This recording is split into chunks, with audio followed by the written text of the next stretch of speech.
यह वीडियो जरा गौर से सुनिएगा।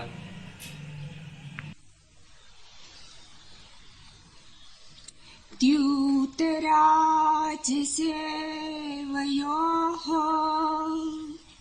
प्रतिषेधाच्च वासुदेवोऽर्पिति चिन्नां कारमातृत्वात् प्रतिविघ्नाच्च वृष्णीषु श्रेष्ठयेन तत् एवं प्रसीदेषु च।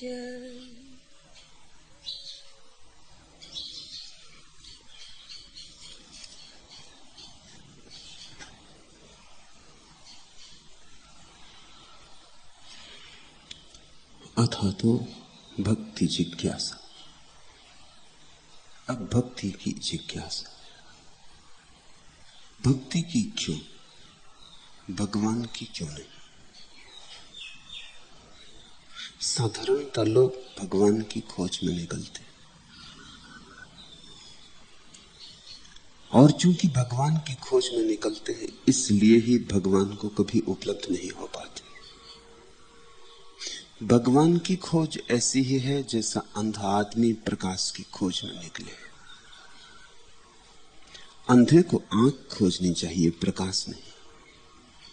आंख का उपचार खोजना चाहिए, प्रकाश नहीं। प्रकाश तो है, उसकी खोज की जरूरत भी नहीं है, आंख नहीं। इसलिए जो व्यक्ति भगवान की खोज में निकला वह भटका, जो व्यक्ति भक्ति की खोज में निकलता है वह पहुंचता है। भक्ति यानी आंख, भक्ति यानी कुछ अपने भीतर रूपांतरित करना है। भक्ति का अर्थ हुआ एक क्रांति से गुजरना है। अथा तो भक्ति जिज्ञासा। साधारणतः कोई विचार करेगा तो लगेगा सूत्र शुरू होना चाहिए था अब भगवान की जिज्ञासा, लेकिन सूत्र बड़ा बहुमूल्य है। सूत्र भगवान की बात ही नहीं उठाता। भगवान से तुम्हारा संबंध ही कैसे होगा? भगवान से संबंधित होने वाला हृदय अभी नहीं, अभी वह तरंग नहीं उठती भीतर जो जोड़ दे तुम्हें। अभी आंखें अंधी, अभी कान बहरे। इसलिए भगवान को छोड़ो, उस चिंता में ना पड़ो, भक्ति को जगा लो। इधर भक्ति जगी, उधर भगवान मिला। इधर आंख खुली, उधर सूरज के दर्शन हुए। इधर कानों का बहरापन मिटा कि नाद ही नाद है, ओंकार ही ओंकार छाया हुआ है। सारा जगत अनाहत की ही अभिव्यक्ति है। इधर हृदय में तरंगें उठी कि जो नहीं दिखाई पड़ता वह दिखाई पड़ा। एक तो बुद्धि है जो विचार करती, और एक हृदय है जो अनुभव करता है। हमारे अनुभव की ग्रंथि बंद रह गई, खुली नहीं, गांठ बनी रह गई है। हमारे अनुभव करने की क्षमता फूल नहीं बनी। इसलिए प्रश्न उठता है भगवान है या नहीं। लेकिन प्रश्न अगर जरा ही गलत हुआ तो उत्तर कभी सही नहीं हो पाएगा। भक्ति की जिज्ञासा करो। मेरे पास लोग आ जाते हैं, वो कहते हैं भगवान कहाँ है। मैं उनसे पूछता हूं भक्ति कहाँ है? भक्ति पहले होनी चाहिए। लेकिन उनके प्रश्न की भी बात विचारणी है। वे कहते हैं जब तक हमें भगवान का पता ना हो तब तक भक्ति कैसे हो? किसकी भक्ति करें, कैसे करें, कहां जाएं, किसके चरणों में झुके? भगवान का भरोसा तो पहले होना चाहिए, तभी तो हम झुक सकेंगे। चूंकि भगवान की खोज की उन्होंने गलत जिज्ञासा उठा ली है, अब इस गलत जिज्ञासा के कारण बहुत से गलत समाधान उठते रहेंगे। भक्ति के लिए भगवान की कोई जरूरत ही नहीं। आंख के उपचार के लिए सूरज की क्या जरूरत है? भक्ति के लिए सिर्फ तुम्हारे प्रेम के भाव के बढ़ने की जरूरत है, भगवान की कोई जरूरत नहीं है। प्रेम को इतना बढ़ाओ कि अहंकार उसमें डूब जाए, लीन हो जाए। जहां प्रेम निरअहंकार को उपलब्ध हो जाता है वहीं भक्ति बन जाता है। भक्ति का भगवान से कुछ भी संबंध नहीं। भक्ति तो प्रेम का ऊर्ध्वगमन है। प्रेम को मुक्त करो क्षुद्र से, प्रेम को बड़ा करो, प्रेम की बूंद को सागर बनाओ। जिससे भी प्रेम करते हो गहनता से करो। जहां भी प्रेम हो वहीं अपने को पूरा उंडेल दो, कंजूसी ना करो। अगर प्रेम कृपण हो तो काम हो जाता है, और प्रेम अगर अकृपण हो तो भक्ति हो जाता है। प्रेम अगर मांगता हो तो वासना हो जाता है, प्रेम अगर देना ही जानता हो तो भक्ति हो जाता है। लुटाओ प्रेम, उसी लुटने में तुम भक्त हो जाओगे, और जहां तुम भक्त हुए वहीं भगवान का दर्शन है। तुमसे कहा गया है बार बार कि भगवान पर भरोसा करो ताकि भक्ति हो सके। मैं तुमसे कहना चाहता हूं भक्ति को जगाओ ताकि भगवान पर भरोसा हो सके। और सांडिल्य के सूत्र मेरे पक्ष में खड़े। सांडिल्य कहते हैं अथा तो भक्ति जिज्ञासा।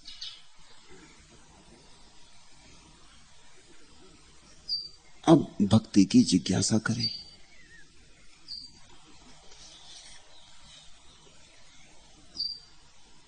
और जिसने भक्ति की जिज्ञासा नहीं की वो आया तो संसार में आ नहीं पाया, जिया और जी नहीं पाया, हुआ और हो नहीं पाया। उसकी कथा दुर्दिनों की कथा है और दुर्घटनाओं की। अवसर मिले लेकिन कोई भी अवसर फला नहीं। जो भक्ति के बिना जी लिया, जो भगवान को बिना जाने जी लिया, उसके जीवन को क्या खाक जीवन कहे। श्री अरविंद ने कहा है, जब मैं जागा तब मैंने जाना कि जीवन क्या है।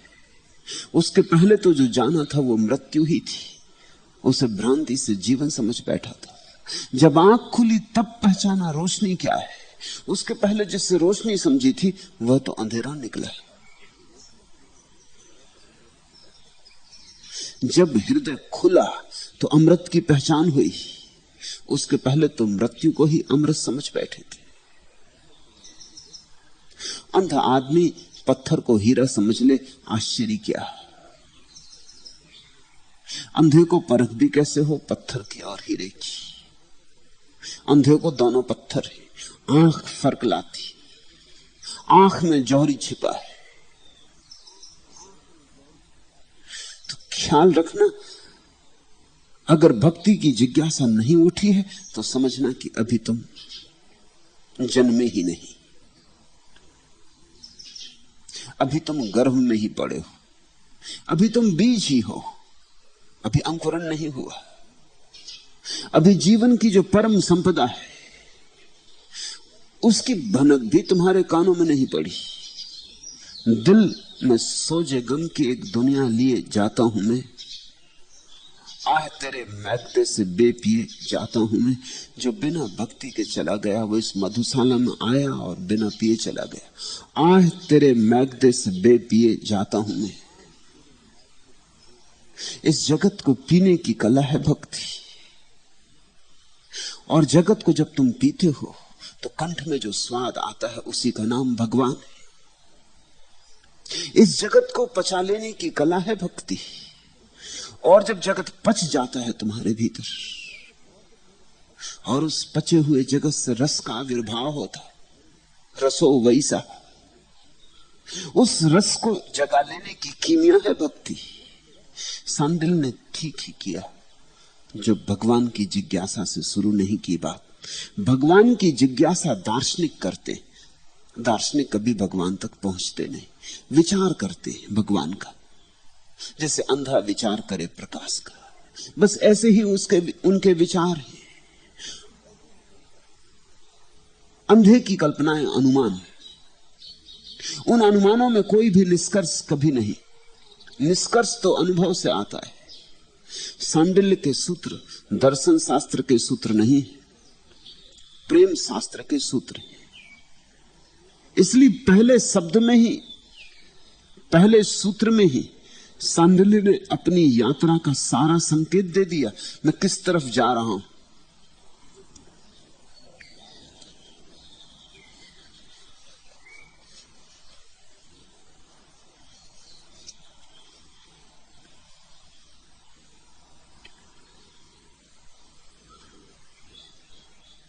इसके पहले कि मौत तुम्हारे द्वार पर दस्तक दे, और मौत दस्तक देगी, तुम भक्ति की जिज्ञासा करो। मौत आए उसके पहले भक्ति आ जाए, ऐसे जीवन का नियोजन करो। इसी को मैं संन्यास कहता हूं। जीवन का ऐसा नियोजन कि मौत के पहले भक्ति आ जाए, तो तुम कुशलता से जिए,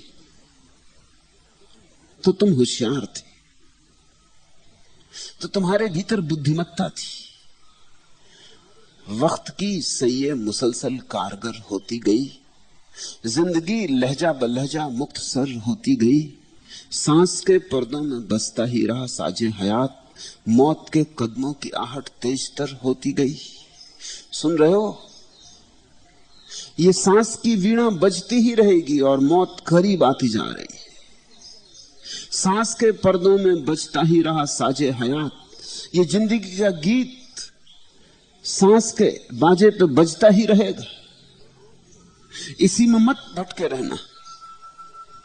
सांस के पर्दों में बजता ही रहा साजे हयात, मौत के कदमों की आहट तेज तर होती गई। जरा गौर से सुनो, मौत के कदम रोज रोज करीब आते जा रहे हैं। मौत फासला कम कर रही। जिस दिन से तुम पैदा हुए उसी दिन से मौत फासला कम करने में लग गई। तुम रोज मर रहे हो। सांसों में बहुत भटके मत रहना, इनका बहुत भरोसा नहीं। अभी आ रही है सांस, अभी ना आएगी तो कुछ भी ना कर सकोगे, अवश्य पड़े रह जाओगे, तब बहुत पछताओगे। आह तेरे मैगदे से भी पिए जाता हूं, रोगे फिर, लेकिन तब बहुत देर हो चुकी। कहते हैं सुबह का भूला सांझ भी घर आ जाए, तो भूला नहीं कहा था, लेकिन सांझ भी आ जाए तो। अगर मौत आ गई तो सांझ भी आई और गई, फिर लौटने का उपाय ना रहा, समय ना रहा। मौत का अर्थ क्या होता है? इतना ही कि जितना समय तुम्हें दिया था चुक गया। मौत का अर्थ होता है जितना अवसर तुम्हें दिया था तुमने गंवा दिया। मौत का अर्थ होता है अब और समय नहीं बचा, अब करने का कोई उपाय नहीं। एक आह भी ना भर सकोगे, एक प्रार्थना भी ना कर सकोगे, राम का नाम भी ना ले सकोगे। श्वास ही ना लौटी तो राम का नाम अब कैसे ले सकोगे? एक नाम रहने की भी, लेने की भी सुविधा नहीं बचती है। और मौत रोज करीब आ रही, और तुम जिंदगी की सांसों में उलझे पड़े रहते हो। अथा तो भक्ति जिज्ञासा, अब भक्ति की जिज्ञासा करो। इसके पहले कि हम आज के सूत्रों में उतरे, कुछ पिछले सूत्रों का थोड़ा सा स्वाद ले लेना जरूरी है। पूर्व सूत्र। सूर्य को देखने के दो उपाय हो सकते हैं। एक तो सीधा सूरज को देखो, और एक दर्पण में सूरज को देखो। हालांकि दर्पण में जो दिखाई पड़ता है वो प्रतिबिंब ही है, असली सूरज नहीं। प्रतिबिंब तो प्रतिबिंब ही है, असली कैसे होगा? वो असली का धोखा है, वो असली की छाया है। इसलिए सूरज को देखने के दो ढंग हैं, ये कहना भी शायद ठीक नहीं। ढंग तो एक ही है, सीधा देखो। दूसरा ढंग कमजोरों के लिए है, कायरों के लिए है। जो लोग शास्त्र में सत्य को खोजते हैं वो कायर है। वो दर्पण में सूरज को देखने की कोशिश कर रहे हैं। दर्पण में सूरज दिख भी जाएगा तो भी किसी काम का नहीं, छाया मात्र है। दर्पण के सूरज को तुम पकड़ ना पाओगे। शास्त्र में जो सत्य की झलक मालूम होती, झलक ही है, लेकिन लोगों ने शास्त्र सिर पर रख लिए। कोई गीता, कोई कुरान, कोई बाइबल। लोग शास्त्रों की पूजा में लगे, ये दर्पण की पूजा चल रही, सूरज को तो भूल ही गए। और दर्पणों पर इतने फूल चढ़ा दिए हैं पूजा के कि अब उनमें प्रतिबिंब भी नहीं बनता।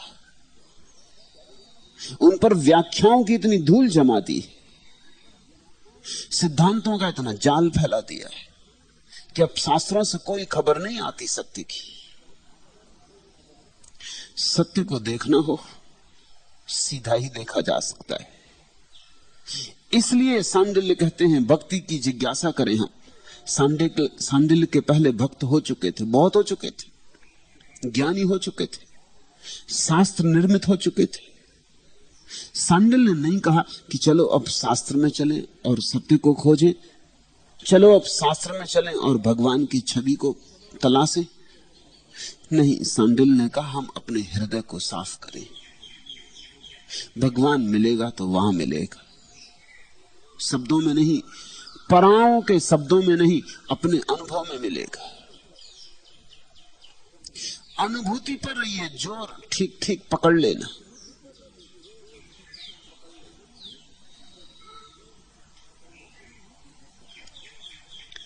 परमात्मा की झलक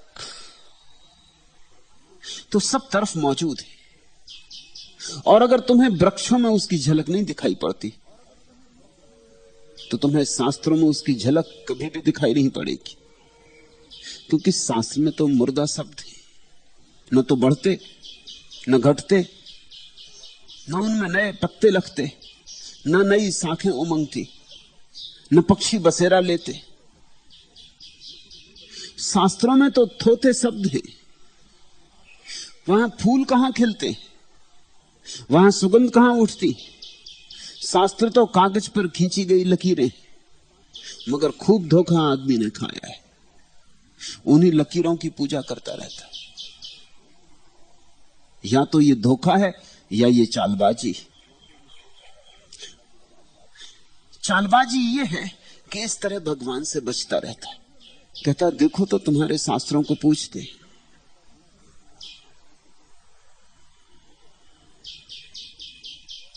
कभी कभी भगवान को और झलकों में भी पकड़ने की कोशिश करता है। पुराने दिनों में राजाओं को, महाराजाओं को भगवान मान लिया जाता था, पद को परम पद समझ लिया जाता था, तो लोग राजाओं की पूजा करते रहे, पद की प्रतिष्ठा करते रहे। बात अब भी समाप्त नहीं हो गई है। राजा तो अब नहीं के बराबर रहे, ना के बराबर रहे। कहते हैं अंत में दुनिया में केवल 5 ही राजा रह जाएंगे, इंग्लैंड का राजा और 4 ताश के पत्तों के राजे, बाकी सब तो चले जाएंगे। इंग्लैंड का राजा भी ताश का पत्ता ही इसलिए बचेगा, और तो कोई बच सकता नहीं। लेकिन राजनीति का अब भी बल है, अब भी राजपद का बल है। राजा न रहे हो लेकिन राजनेता है, तुम उसी की पूजा में लग जाते हो। देखते हो राजनेता के आसपास लोग कैसी पूंछ हिलाते, किस तरह गजरे पहनाते, किस तरह फूल बरसाते। धन की पूजा में लग जाते हो, जिसके पास धन है वहां पूजा में लग जाते हो। या तो कुछ लोग शास्त्रों के मुर्दा शब्दों को पूजते रहते, या मंदिरों में रखी हुई पत्थर की मूर्तियों को पूजते रहते, या पंडित पुजारी को पूजते रहते हैं जिन्हें खुद भी परमात्मा की कोई झलक नहीं मिली, जो तुम्हारे नौकर चाकर, जिन्हें तुमने नियुक्त कर रखा है, जो पूजा के नाम पर केवल आजीविका कमा रहे। या लोग पद में देख लेते हैं परमात्मा को और पद की पूजा में लग जाते, या धन में, मगर ये सब मुर्दा है खेल। अगर परमात्मा को देखना हो तो सीधा देखो। परमात्मा सीधा उपलब्ध है इन पक्षियों के गीत में, इन वृक्षों की हरियाली में, आकाश के चांद तारों में, मनुष्यों की आंखों में। और जहां भी तुम प्रेम की कुदाल से खोदोगे वहीं तुम पाओगे कि परमात्मा का झरना मिलना शुरू हो गया।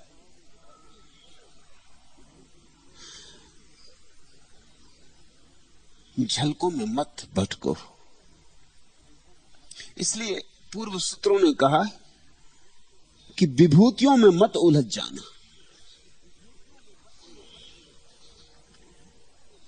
विभूतियां तो झलके मात्र हैं प्रतिभा की। कोई आदमी बड़ा गणितज्ञ है, ये प्रतिभा है। और कोई आदमी बड़ा संगीतज्ञ, ये प्रतिभा है। और कोई आदमी बड़ा होशियार है और धन इकट्ठा कर लिया है। कोई आदमी बड़ा चालबाज है और राजपद पर पहुंच गया है। ये सब प्रतिभाएं हैं, इनका कोई धार्मिक मूल्य नहीं, इनके होने से कोई धर्म का संबंध नहीं। इसलिए पूर्व सूत्रों में कहा गया कि प्रतिभा विभूति इनमें मत उलझ जाना, इनका प्रभाव पड़ता है। कोई आदमी अच्छा बोलता है, इससे मत उलझ जाना, क्योंकि अच्छे बोलने से सत्य का कोई संबंध नहीं है। हो सकता है अच्छा बोलता हो लेकिन झूठ ही बोलता हो, और इतने अच्छे ढंग से बोलता हो कि झूठ भी सच जैसा मालूम पड़ता हो। यह भी हो सकता है कोई आदमी सुंदर गीत गा सकता है, ऐसे सुंदर कि आकाश की उड़ान ले, ऐसे सुंदर कि लगे सत्य के लोक से उतरा है यह आदमी, मगर इससे उलझ मत जाना। यह सिर्फ हो सकता है गीत की कला हो, ये मात्रा बिठाने की कुशलता हो, ये आदमी कवि हो। बहुत तरह की विभूतियां हैं। विभूतियां श्रम से अर्जित, चाहे इस जन्म की हो चाहे पिछले जन्म की हो। विभूति श्रम से उत्पन्न होती। किसी ने पश्चिम के बहुत बड़े संगीतक मोज़ार्ट से पूछा, मोज़ार्ट अद्भुत प्रतिभा का धनी था। कहते हैं जब 7 साल का था तभी से संगीत में उसकी कुशलता ऐसी थी कि बड़े बड़े संगीत के पंडित उस छोटे से बच्चे से हार गए थे। सारे जगत में उसकी ख्याति थी। किसी ने पूछा कि तुम्हारी प्रतिभा का राज क्या है, तो उसने कहा श्रम। उसने जो शब्द उपयोग किए, पूछने वाले ने से पूछा था तुम्हारी प्रतिभा की प्रेरणा क्या है, तुम्हारी प्रतिभा का इंस्पायरेशन क्या है। मोज़ार्ट हंसा और उसने कहा इंस्पायरेशन तो बहुत थोड़ा है, परस्पायरेशन बहुत ज्यादा है। पसीना बहुत है, श्रम बहुत है, प्रतिभा कहां,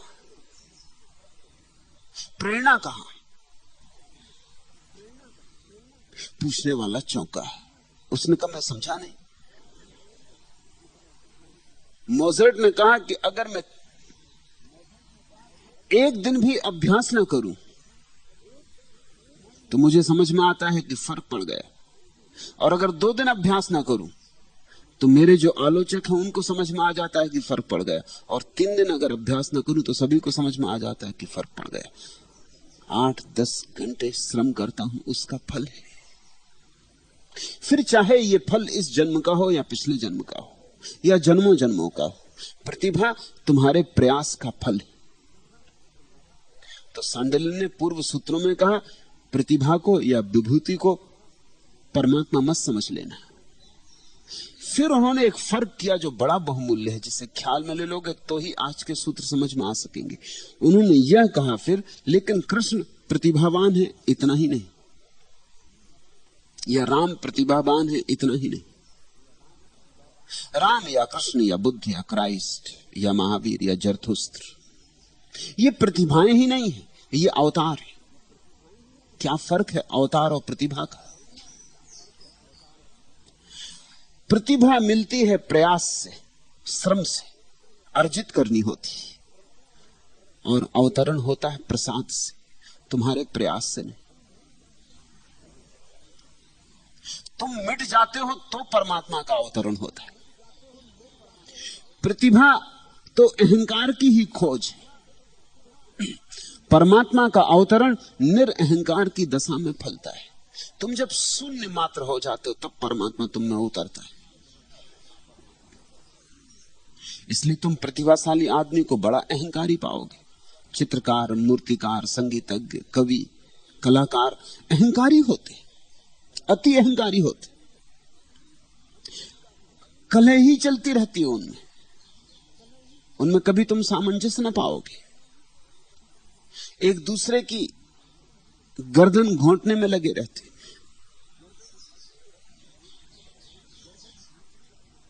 आमतौर से प्रतिभाशाली आदमी स्थूल या सूक्ष्म अर्थों में अहंकारी होता है। उसकी सारी प्रतिभा का खेल अस्मिता का खेल है। मैं महत्वपूर्ण हूं यह सिद्ध करने की चेष्टा में लगा रहता। मुझसे ज्यादा महत्वपूर्ण कोई भी नहीं, यही उसके जीवन की पूरी तलाश है। मैं विशिष्ट हूं, यही उसकी दौड़ है, यही उसका लक्ष्य है। अवतार का अर्थ होता है जिसने अपने अहंकार को जाने दिया, जिसने कहा मैं तो हूं ही नहीं प्रभु तू है। जो बांस की पोंगरी बन गया, जिसने परमात्मा को पूरी जगह दे दी, सारा स्थान खाली कर दिया। जो इस तरह से मेजबान बन सकता है, इस तरह से आतिथ्य कर सकता है परमात्मा का कि स्वयं को बिल्कुल पहुंच डाले, मिटा डाले, जरा भी जगह ना घेरे, बांस की पोंगरी हो जाए, परमात्मा के स्वर को पुकारे और प्रतीक्षा करे। और जब परमात्मा का स्वर उतरे तो स्वभाव होता है। यह व्यक्ति और प्रतिभाशाली व्यक्ति में फर्क कर लेना, यह फर्क सूक्ष्म है। अगर तुम्हें अवतार के पास होने का मौका मिल जाए तो तुम दर्पण में नहीं देख रहे हो परमात्मा को, तुम परमात्मा को ही देख रहे हो झरोखे से। फर्क समझ लेना। अवतार है झरोखा, खिड़की, उससे तुम जो देख रहे हो वो परमात्मा ही है। झरोखे से देख रहे हो। शायद परमात्मा को सीधा देखने की योग्य तुम्हारी क्षमता भी ना हो, शायद उतना बड़ा सत्य तुम संभाल भी ना पाओ, सह भी ना पाओ, शायद उतनी अग्नि से तुम गुजर भी ना पाओ। सूरज को सीधा देखना कठिन भी तो है, थोड़ी आड़ हो तो सुविधा मिल जाती, थोड़ा झीना सा पर्दा हो तो सुविधा मिल जाती, आंख पे काला चश्मा हो तो थोड़ी सुविधा मिल जाती, थोड़ी सुरक्षा हो जाती। आंख कोमल है। अवतार परमात्मा में झरोखा है, छोटा सा झरोखा। विराट आकाश में खुलता है लेकिन झरोखा छोटा है। पंडित, ज्ञानी, विद्वान झरोखा नहीं है, दर्पण। और हो सकता है दर्पण में सीधा सूर्य का बिंब ना ही बन रहा हो, यह दर्पण और दर्पणों का प्रतिबिंब बना रहा हो। दर्पण दर्पण दर्पण, पंडित और पंडितों की छाया बन जाते हैं, वे किसी और पंडित की छाया थे, और ऐसी सदियों सदियों तक छाया से छाया, छाया से छाया पैदा होती। धीरे धीरे सत्य तो खो ही जाता, छाया ही रह जाती। मैंने सुना है मुल्ला नसरुद्दीन के घर एक मित्र आया और साथ में एक बतख लाया। गांव से आया था। मुल्ला बहुत प्रसन्न हुआ, उसने बतख मुल्ला को भेंट की। बतख का शोरबा बनाया गया, मुल्ला ने उसका खूब अतिथि सत्कार किया। कुछ दिनों बाद एक दूसरा आदमी गांव से आया। उसने पूछा आप कौन है? मैंने कभी देखा नहीं। मुल्ला ने पूछा। उसने कहा मैं उसका मित्र हूं जो बतख लाया था। उसका भी स्वागत सत्कार किया गया। एक दिन एक तीसरा आदमी आया, उसने कहा कि मैं उस मित्र का मित्र हूं। ऐसे लोग आते ही चले गए, फिर तो हिसाब रखना ही मुश्किल हो गया। मुल्ला भी थक गया स्वागत करते करते। ये बतख महंगी पड़ गई। एक दिन एक आदमी आया, मुल्ला ने कहा आप कौन है? उसने कहा आप मुझे नहीं पहचानेंगे। जो मेरे पहले आया था मैं उसका मित्र हूं। अब तो बात बहुत लंबी हो गई थी। मुल्ला ने सिर्फ गर्म पानी उसे पीने को दिया। उसने गर्म पानी पिया। उसने कहा ये किस तरह का शोरबा है? मैं तो शोरबे की तारीफ सुन के आया था। उसने कहा ये बदक के शोरबे के शोरबे के शोरबे का शोरबा। अब तो ये कुनकुना पानी ही बचा है। ऐसा ही हुआ है। वेद में किसी ने जाना था, उसने कहा।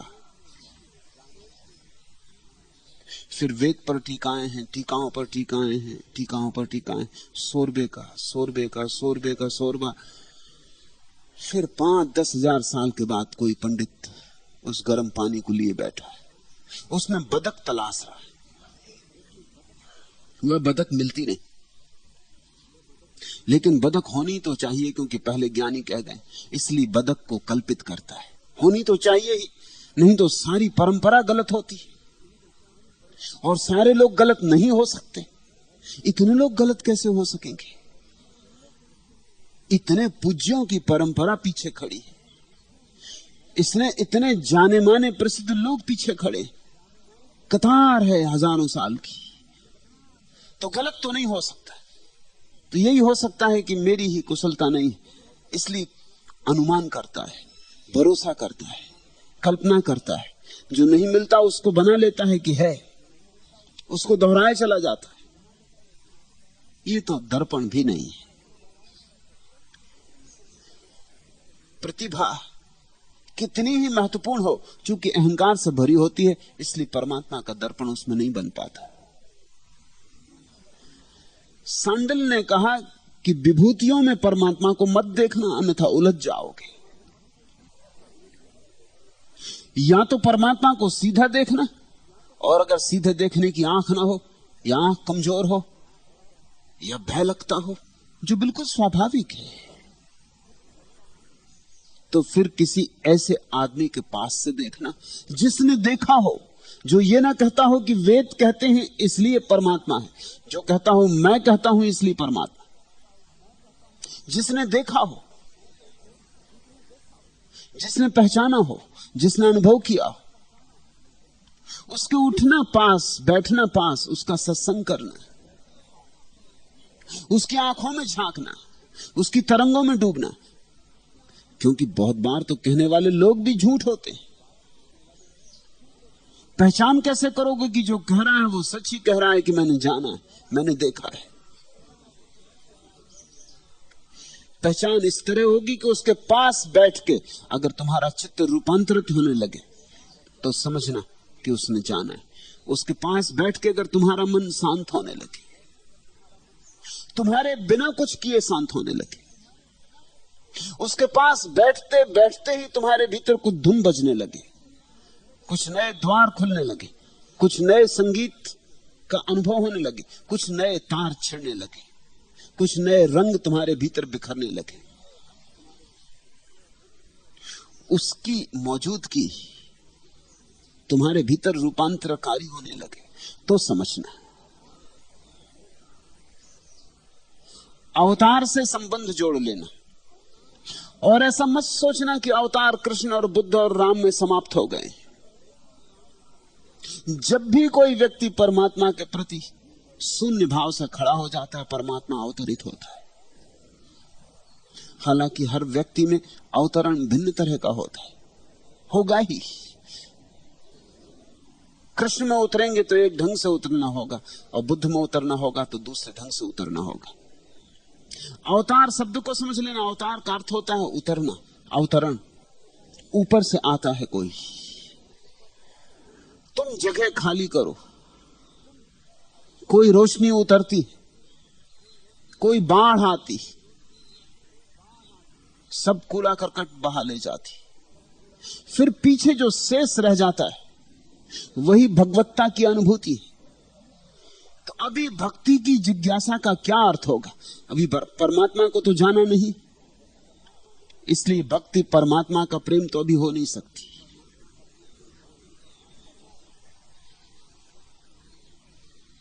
4 प्रेम की सीढ़ियां कही हैं सांडिल्य ने। एक है स्नेह, अपने से छोटे के प्रति, बेटे के प्रति, बेटे के प्रति, शिष्य के प्रति, विद्यार्थी के प्रति, अपने से छोटे के प्रति।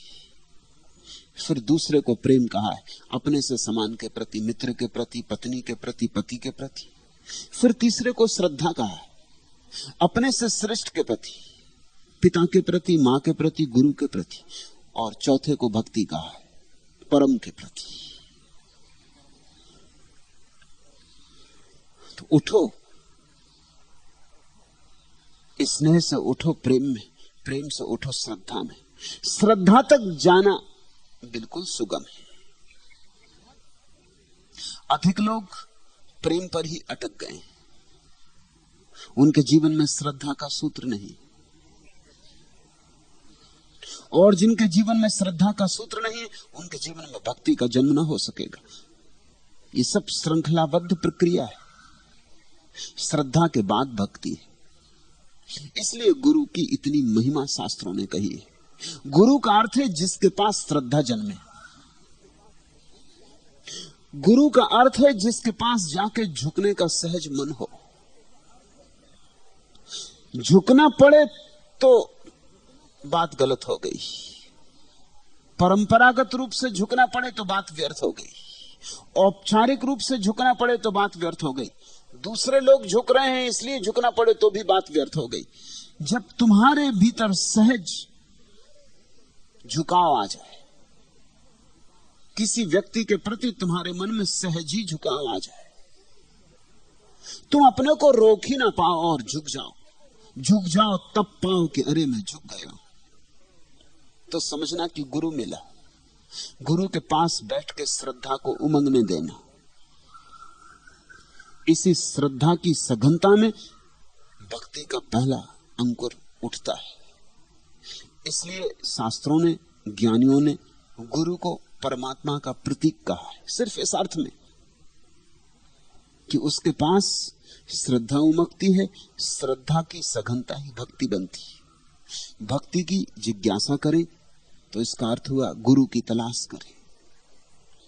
परमात्मा का तो पता नहीं, सूरज का तो पता नहीं है, आंखें अंधी हैं, इसलिए वैद्य की तलाश करें जो उपचार करेगा, जो आंख पर जमे जाले को काटेगा, जो औषधि देगा। बुद्ध ने अपने को वैद्य कहा है, नानक ने भी अपने को वैद्य कहा है, ठीक कहा है। वे वैद्य ही है। गुरु उपचार करता है, उपदेश नहीं, उपचार। अगर उपदेश भी करता है तो उपचार के निमित्त। बोलने में उसका रस नहीं है, जगाने में उसका रस है। बोलने में उसका रस नहीं है, खोलने में उसका रस है।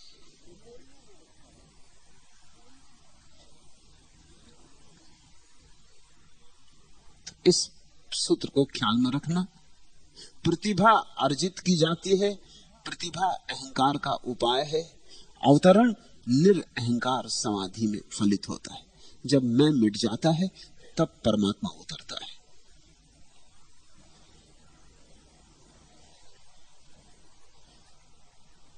आज के सूत्र, धूतराज सेव्यो प्रतिषेधात चाह। धर्मशास्त्रों में जुए और राजा की सेवा का निषेध है। इसके पहले के सूत्र में सांडिल ने कहा था, राजा में भगवान मत देखना, पद में परम पद मत देखना, धन में ध्यान मत देखना।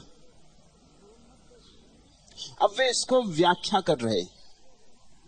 वे कह रहे हैं कि धर्मशास्त्रों ने जुआ और राजा की सेवा का निषेध किया, इसलिए राजा में भगवान तो कैसे हो सकता है। बड़े हिम्मतवर धर्मशास्त्र रहे होंगे जिन्होंने राजा की सेवा को जुए के साथ गिना है। राजनीति है ही जुआ। चालबाजों, धोखेबाजों, पाखंडियों के लिए ही वहां उपाय है।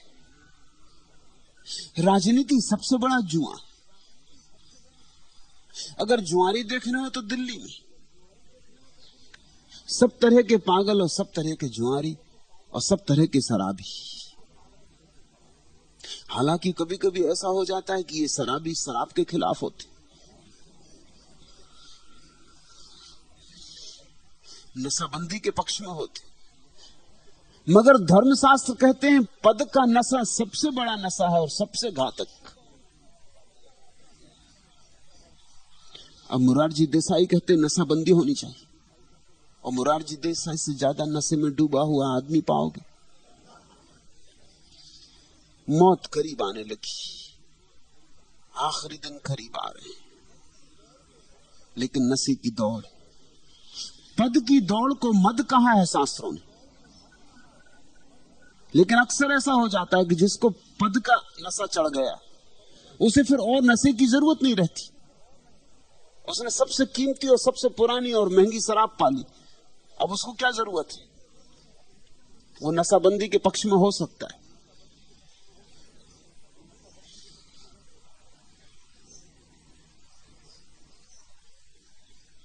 ये जो राजनीति की दौड़ में दौड़ने वाले पागलों की जमात है,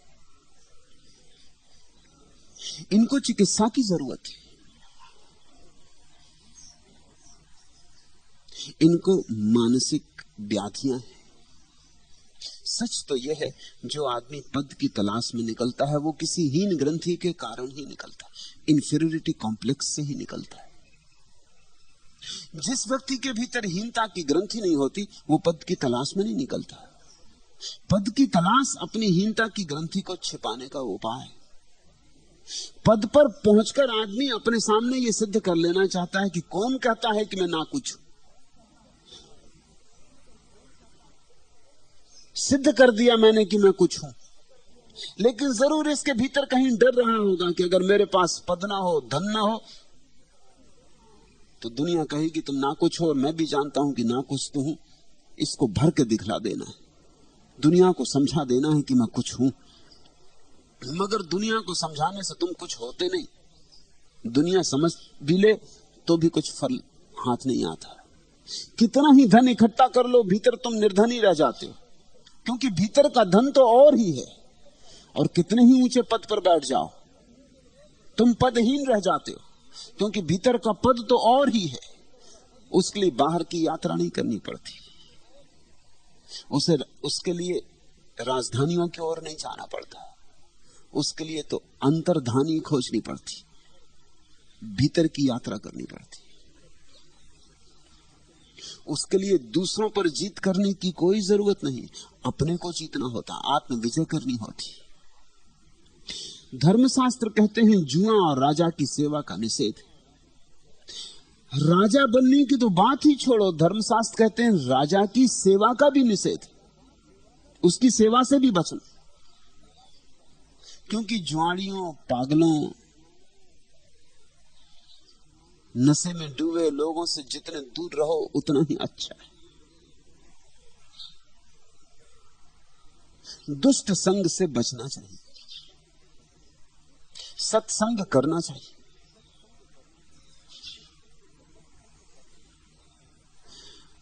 राजा की सेवा स्वभाव तो तुम्हें बदलेगी, तुम्हें निकृष्ट करेगी। राजा की सेवा में तुम और झूठ में निष्णात होते जाओगे। राजा की सेवा में तुम्हारी अंतरात्मा तो मर ही जाएगी। बड़ी प्रसिद्ध कथा है, चीन का एक महाज्ञानी, भारत की भाषा में कहें तो अवतार, च्वांग-त्सू, एक नदी के किनारे बैठा, मस्ती से नदी में उठती लहरों को देख रहा था। सुबह का सूरज निकला था, फूल खिले थे, पक्षी गीत गा रहे थे, मछलियां सुबह की ताजी रोशनी में छलांगें भर रही थी।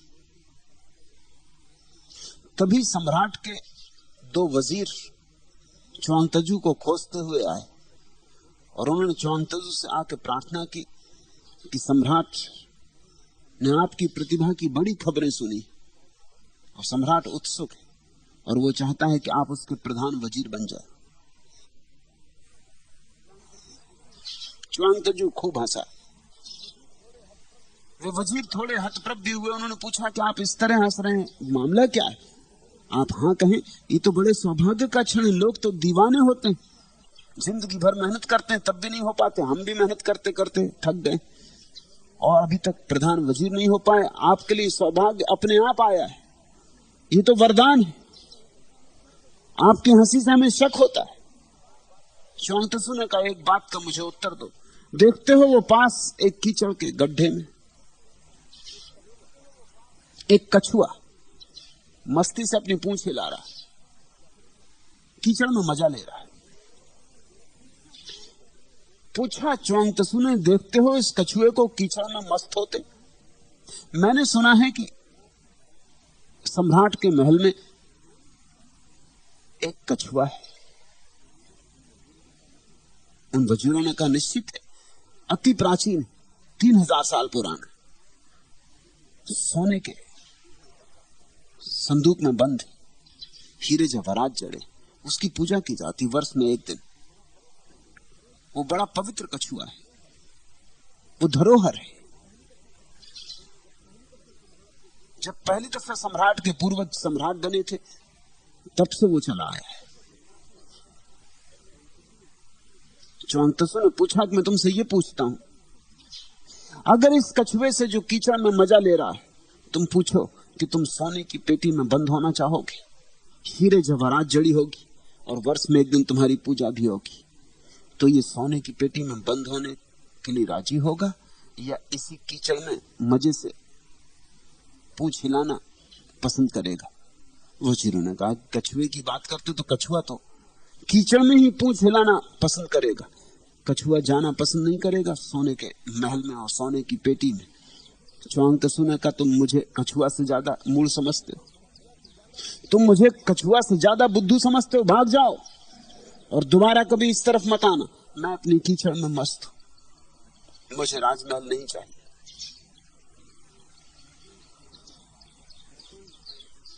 कहते हैं च्वांग त्सू ने वो गांव छोड़ दिया, वो राज्य छोड़ दिया, क्योंकि राजा उसके फिर पीछे पड़ा।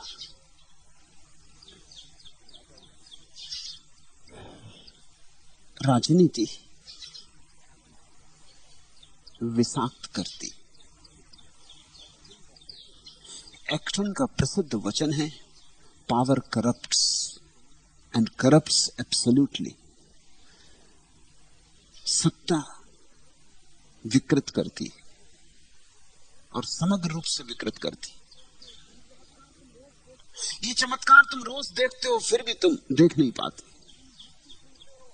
तुम जब भी चुनते हो, अच्छे से अच्छे आदमी को चुन के भेजते हो, लेकिन पद पे पहुंचते से वो आदमी वही नहीं रह जाता। पद पे पहुंचते ही सब बदल जाता है। जिसको भेजा था वो बड़ा विनम्र था, झुक झुक के नमस्कार करता था। शायद इसीलिए झुक झुक के नमस्कार करता था, शायद इसीलिए विनम्रता का आरोपण किए हुए थे कि तुम उसे भेजो। पहुंचते से सब आरोपण समाप्त हो जाते। सत्ता अपनी नग्न स्थिति में प्रकट होनी शुरू होती। सब आश्वासन झूठे सिद्ध होते। लेकिन तुम सदा ये आशा रखते हो कि इसने धोखा दे दिया तो कल किसी और को चुनेंगे, परसों किसी और को चुनेंगे, और ऐसा सदियों से तुम लोग चुनते रहे। सदियों से तुम क्रांतियां करते रहे और हर क्रांति में तुमने बड़ी आशा मानी और कोई क्रांति कभी पूरी नहीं हुई और किसी ने कभी कोई आशा पूरी नहीं की। जो पद पर जाता है वो तुम्हारी आशा पूरा करने को जाता ही नहीं, वो तो तुम्हारी आशा पूरा करने की बात करता है, क्योंकि उसके बिना तुम उसे भेजोगे नहीं। और एक दफे पद पर पहुंच जाता है तो उसकी फिर एक ही चेष्टा होती, कैसे पद पर बना रहे, क्योंकि अब पद से उतरना बड़ा महंगा सौदा है। क्योंकि जो लोग फूल मालाएं पहना रहे हैं यही कल जूते फेंकेंगे। जो आदमी पद पे बैठ गया उसकी तकलीफ ये है कि अब वो उतर नहीं सकता। उसने रस ले लिया अहंकार का, अब वहां से पद से उतरने में सारा अहंकार खो जाता है।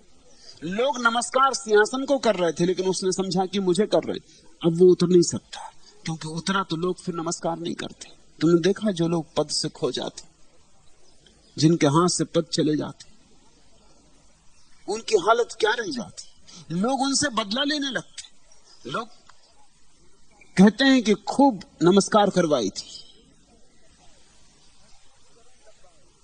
खूब चरण दबाए थे, खूब आदर सम्मान लिया था हमसे, अब उसका बदला भी लेना होगा। यही लोग पत्थर फेंकते हैं, जूतों की माला पहनाते, और यही लोग उपेक्षा करने लगते हैं। जो कल एकदम आकाश में था वो कहां भीड़ में खो जाता है, कुछ पता नहीं चलता। जो व्यक्ति पद पर पहुंचा उसको पद पर पकड़ने की, पद को पकड़ रखने की आकांक्षा होती, फिर वो सब उपाय करता है, सब कुटिलताएं करता है, किसी तरह पद पे बना रहे। उसके पास जो लोग होंगे उन्हें भी उसकी कुटिलताओं में भागीदार होना पड़ेगा, उसे उसके षड्यंत्रों में हिस्सा बटाना पड़ेगा। शास्त्र कहते हैं जुआ और राजा की सेवा का निषेध, धूत राज सेवियो प्रतिषेधाद अच्छा। इसलिए राजा को भगवान तो कहा ही कैसे जा सकता है। अगर राजा भगवान होता तो शास्त्र कभी ये ना कहते कि उसकी सेवा बुरी। शास्त्र तो कहते हैं साधु की सेवा करो। सेवा का अर्थ है उसके पास होने के बहाने खोजो।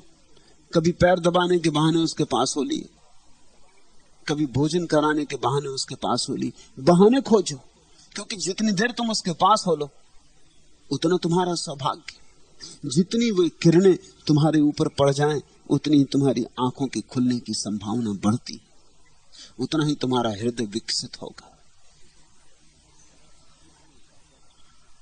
इसलिए राजा पराभक्ति का आश्रय नहीं। वासुदेवे अपि इति चेतना आकार मातृत्वात्। लेकिन फिर सवाल उठता है, वासुदेव अर्थात श्री कृष्ण में विभूति की आशंका करनी चाहिए या नहीं करनी चाहिए? क्योंकि कई शास्त्र कहते हैं कि कृष्ण विभूति संपन्न है।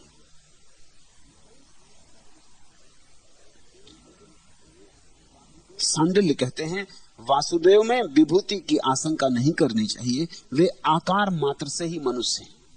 यह सूत्र बहुमूल्य। विभूतियां तो अहंकार से भरे हुए लोग हैं, कुशल हैं, प्रतिभाशाली हैं, मेधावी हैं, कुछ करने की कला जानते हैं, लेकिन अहंकार से भरे हुए लोग हैं।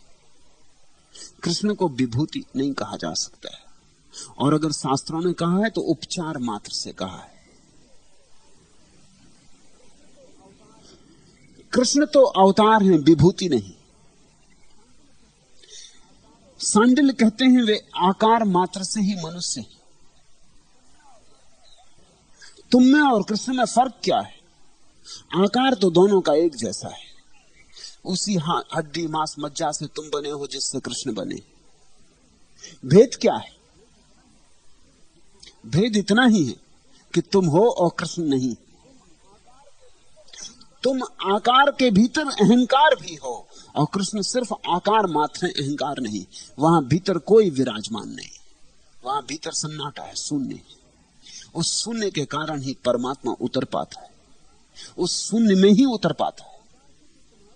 कृष्ण आकार से तो तुम्हारे जैसे, लेकिन अगर आकार को छोड़ के जरा भीतर जाओगे तो निराकार को पाओगे। और जहां जिस आकार में निराकार मिल जाए वही सद्गुरु है।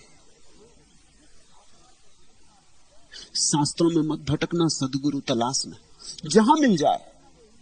फिर इसकी फिक्र न करना वो हिंदू है कि मुसलमान है कि ईसाई है कि बौद्ध है, इसकी फिक्र ही मत करना, क्योंकि ये सब आकार की दुनिया की बात है। अगर तुम्हें कभी सौभाग्य से ऐसा आदमी कहीं मिल जाए जिसमें तुम्हें दिखे कि आकार के भीतर निराकार विराजमान है, जिसकी आंखों में तुम झांको और अहंकार ना पाओ, तो छोड़ना मत संग साथ। फिर सब दांव पर लगा देना,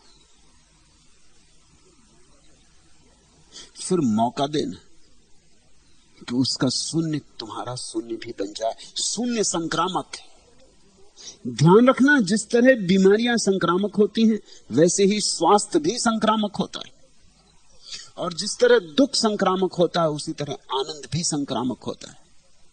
दुखी आदमी के पास बैठ के तुमने अनुभव किया ही होगा, अचानक तुम उदास हो जाते। 4 लोग दुखी बैठे हो, तुम हंसते हुए आए थे, और उनके पास बैठ के तुम्हें अचानक लगता तुम भी उनके दुख में डूब गए। वहां दुख की तरंग थी, उसने तुम्हारे भीतर भी दुख का साथ छेड़ दिया। वहां दुख की हवा थी, उसमें तुमने श्वास ली कि तुम भी दुख पी गए। कभी तुमने यह भी अनुभव किया होगा कि तुम दुखी थे और 4 हंसते हुए लोगों में जा बैठे, और तुम भूल ही गए कि दुख कहां था, कहां गया। तुम हंसने लगे, तुम उनके साथ गीत गुनगुनाने लगे। बाद में तुम्हें याद आएगा कि अरे मैं इतना दुखी गया था, मेरे दुख का क्या हुआ। तुम एक नई तरंग में पड़ गए। प्रत्येक व्यक्ति की तरंग है, और हम सब अनुभव से जानते हैं ये कि किसी व्यक्ति के पास जाओ तो लौट के ऐसा लगता है कि उसने चूस लिया, और किसी व्यक्ति के पास जाओ तो लौट के ऐसा लगता है उसने जीवन दिया। किसी व्यक्ति के पास बैठ के ऐसा लगता है और बैठे रहे और बैठे रहे, और कोई व्यक्ति आ जाता तो ऐसा लगता है कि महानुभाव कब जाएं, कैसे इनसे छुटकारा हो।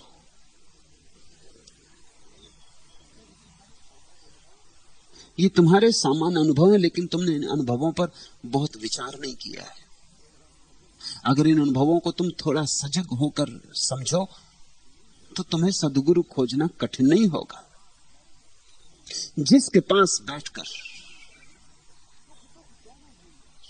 सुख दुख दोनों भूल जाएं, शांति का अनुभव। शांति का अर्थ होता है जहां ना सुख है ना दुख है। ध्यान रखना इस भेद को। किसी के पास बैठ के तुम उदास हो जाते हो, किसी के पास बैठ के प्रसन्न हो जाते हो, ये दोनों ही संसार की अवस्थाएं।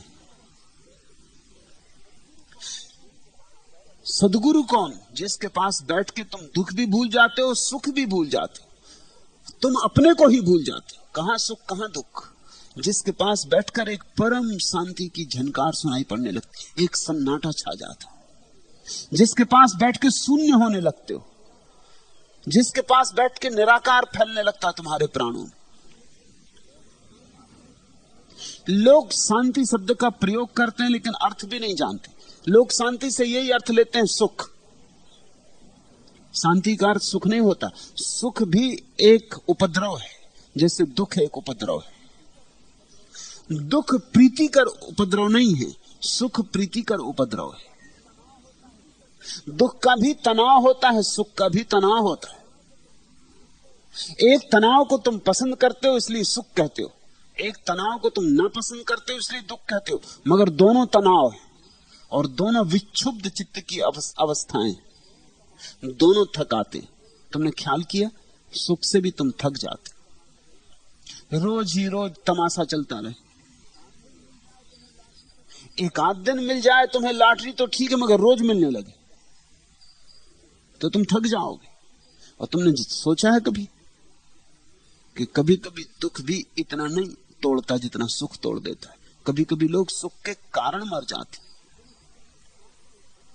इतने सुख में इतने उद्विग्न हो जाते। राह चलते तुम्हें अचानक 1 लाख रुपए की थैली मिल जाए, भले चंगे चले जा रहे थे, कोई बीमारी ना थी, कुछ ना थी, एकदम हार्ट अटैक हो जाए, वहीं गिर पड़ो थैली के साथ। इतना सुख एकदम से न झेल पाओ। कहते हैं किसी को सुख की खबर भी देनी हो तो धीरे धीरे देनी चाहिए। मैंने सुना है ऐसा हुआ, एक आदमी को 5 लाख की लॉटरी मिल गई। वो घर नहीं था, उसकी पत्नी बहुत घबराई क्योंकि वो आदमी 30 साल से लॉटरी की टिकटें खरीद रहा था। धीरे धीरे तो भूल ही गया था कि लॉटरी मिलेगी भी, लेकिन आदत बस हर महीने खरीद लेता था। पत्नी बहुत घबरा गई। घर में कभी 500 रुपए भी इकट्ठे नहीं आए थे, 5 लाख। पत्नी समझदार थी, उसने कहा ये 5 लाख तो जान ले लेंगे मेरे पति की। वो भागी हुई पड़ोस में गई, एक पादरी पास में ही रहता था। उसने पादरी से कहा आप ही कुछ उपाय करें, मैं क्या करूं, ये 5 लाख की लॉटरी मिल गई, वो दफ्तर से आते ही होंगे, 5 लाख की खबर मिलके उन्हें क्या हो जाए। पादरी ने कहा घबराओ मत, मैं आता हूं। पादरी आया, उसने कहा मैं धीरे धीरे खबर दूंगा। पति लौटा, पादरी ने कहा सुनते हो, तुम्हें 1 लाख रुपए लॉटरी में मिला। 5 हिस्से करके उसने सोचा जब ये 1 लाख संभाल लेगा, इसकी धक धक वापस सामान्य हो जाएगी, तो फिर कहूंगा 1 लाख नहीं 2 लाख मिला। लेकिन मामला बड़ा गड़बड़ हो गया। उस आदमी ने कहा 1 लाख, सच कह रहे हो? उस पादरी ने कहा बिल्कुल सच कह रहा हूं, 1 लाख। तो उसने कहा अगर 1 लाख मिला होगा तो 50,000 तुमको देता हूं। वो पादरी वहीं मर गया। उसने सोचा नहीं था 50,000 एकदम से, वो तो सहायता करने आया था।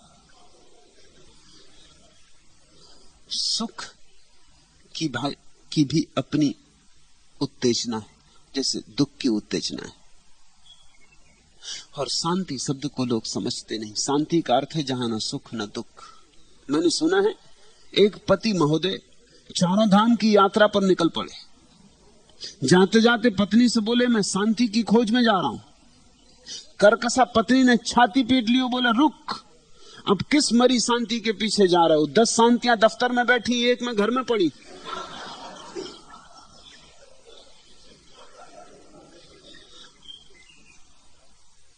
प्रत्येक व्यक्ति की अपनी समझ का तल है। शांति का अर्थ होता है एक निर्विकार चित्त की दशा, जहां कोई उत्तेजना नहीं, सब चुप है, बिल्कुल चुप है, न इस तरफ न उस तरफ, सब मध्य में ठहर गया है, सब संतुलन है। संतुलन का नाम शांति। जिस व्यक्ति के पास तुम्हें धीरे धीरे शांति का स्वाद मिले, समझ लेना कि वह द्वार आ गया जहां झुक जाना है। श्रद्धा का मंदिर आ गए, झरोखा यहां से खुलेगा भक्ति का। वासुदेव श्री कृष्ण में विभूति की आशंका नहीं करनी चाहिए।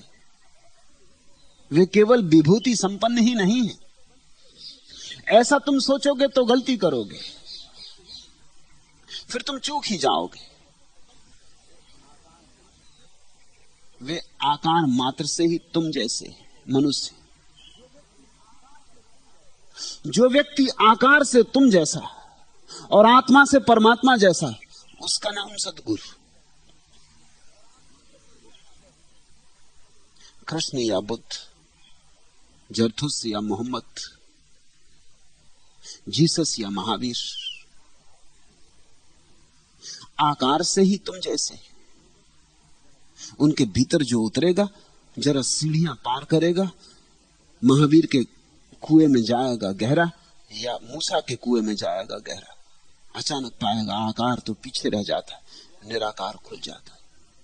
द्वार में आकार होता है, लेकिन द्वार से तुम निकले कि आकाश निराकार मिल जाता है। गुरु तो द्वार है, इसलिए नानक ने ठीक ही कहा, मंदिर को नाम दिया गुरुद्वारा। वो द्वार ही मात्र है। और नानक का बहुत जोर था गुरु पर, समस्त ज्ञानियों का रहा है।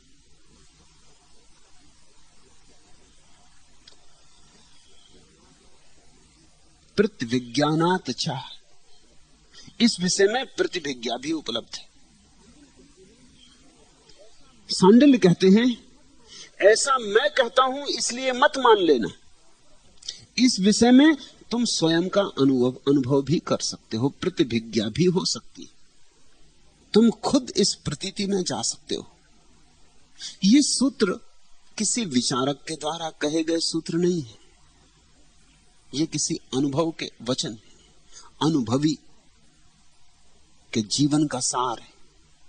सांडिल्य कहते हैं प्रतिभिज्ञानात् च, और मैं तुमसे इतना ही नहीं कहता कि ऐसा है, मैं तुमसे कहता हूं ऐसे अनुभव को तुम भी पा सकते हो।